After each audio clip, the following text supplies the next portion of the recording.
Sistema westfaliano, por Tomás Felipe Molina. Este sistema se basa en la teología política, debido a que el Estado quiere jugar el papel de un dios, por lo que se hace presenciar la soberanía en este sistema. Pero esto no es posible, ya que ningún Estado posee tal capacidad y tal poder, por lo que decide tomar características y aplicarlas, pero a su propio Estado. Sistema de equilibrio del poder, por Amy McKenna. Es un tema crucial en la política, en la economía y en la seguridad global, ya que hace referencia a la distribución del poder entre los estados, ya que ningún estado posee la capacidad de dominar o ejercer su propia voluntad a otros. Esto puede cambiar por factores como la modernización en el ámbito militar, cambio de alianzas o crecimiento económico. Sistema institucional, por Henry Cancelado Franco. Se refiere a la forma en que está organizado el sistema internacional, pues es aquel en el que los estados interactúan entre sí, reconociendo y promoviendo instituciones internacionales como organizaciones, tratados y regímenes, así reduciendo su anarquía y promoviendo la cooperación. Sistema bipolar, por Alberto Sepúlveda. Hace referencia a dos estados o dos coaliciones en las que poseen poder y influencia, ya sea política, económica, en la seguridad o en la ideología global. Este concepto se asocia mayormente a la Guerra Fría, cuando el mundo quedó dividido entre Estados Unidos y la Unión Soviética. El sistema unipolar, como hace referencia, se trata de uno solo, por lo que un Estado o una gran potencia es el único en el que posee el poder para decidir y para la toma de decisiones, ya sea en el aspecto político o militar o económico, que son los factores que son los más influyentes. Se presenta por lo que ningún Estado o ninguna potencia es capaz de igualarla, por ello se posee un sistema unipolar. Tenemos las características particulares de cada sistema ya mencionado. Como primer sistema tenemos el sistema westfaliano, donde su principal característica es la soberanía absoluta. Esta nos explica que cada estado ejerce su autoridad suprema dentro de sus fronteras sin dejar que externos influyan en decisiones. Henry Bull entre 1977 y 2002 nos explicó que este principio se denomina sociedad de estados, que este tiene reglas compartidas. También tenemos la característica de la no intervención, donde ningún actor externo influye en las decisiones de otros estados. Según Stephen Krasner, en 1999, nos dice que este principio es más teórico que real, ya que lo denomina hipocresía organizada. Tenemos como segundo el sistema de equilibrio de poder, donde su principal característica es el balance dinámico. En esta nos dice que las potencias se alían para que ninguna domine y tome el control. Henry Kissinger en 1994 nos sostiene que el equilibrio solo funciona cuando se acompaña de una legitimidad, es decir, que las reglas son aceptadas por todos.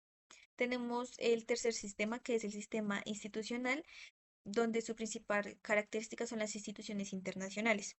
Estas reducen la incertidumbre y aceptan la cooperación más predecible. Aquí se afirma que incluso sin un poder dominante, las instituciones facilitan acuerdos duraderos. También tenemos el sistema bipolar, donde su principal característica es la división de poder en dos polos, Estados Unidos y la Unión Soviética, con bloques rígidos y disciplinarios. Esto quiere decir que su estructura era relativamente estable porque reducía la incertidumbre. Y por último, tenemos el sistema unipolar, donde su principal característica es la hegemonía global. Una superpotencia concentra el poder militar y económico, donde se definió como un movimiento unipolar. Los momentos históricos de desarrollo. Empezando con el sistema westfaliano. Este sistema surge en 1648 con la paz de Westfalia que puso fin a la Guerra de los 30 años.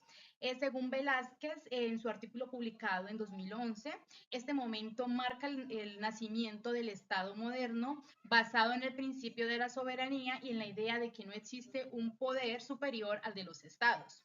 Tenemos también el sistema del equilibrio del poder.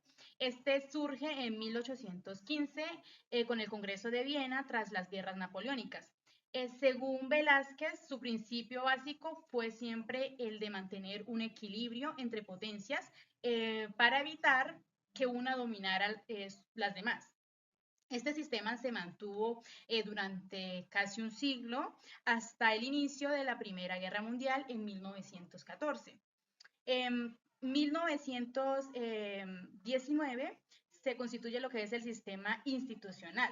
Aparece con el Tratado de Versalles y la creación de la Sociedad de Naciones.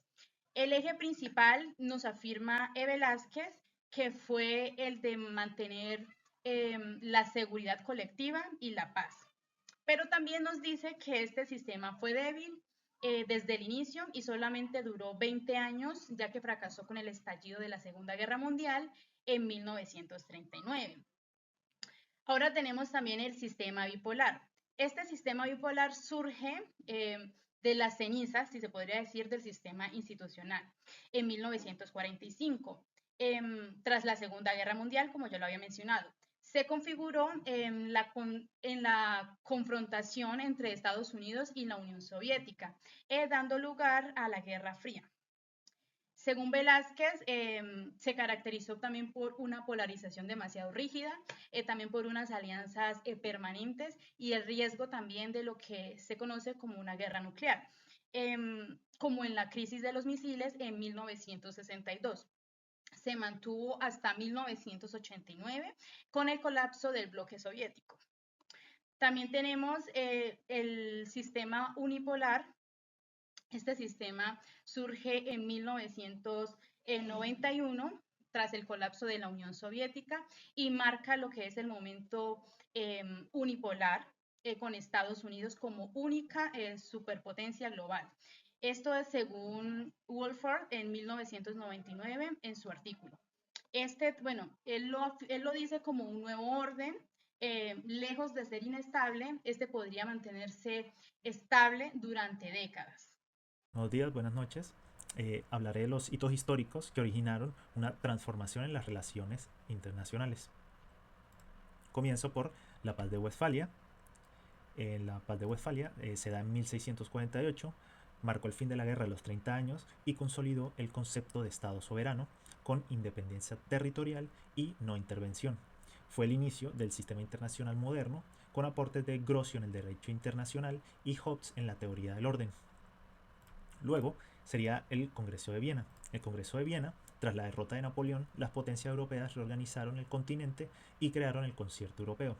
Basado en el equilibrio de poder, buscó estabilidad a través de la diplomacia y la cooperación, evitando guerras durante gran parte del siglo XIX. La tercera sería la Primera Guerra Mundial y la Sociedad de Naciones.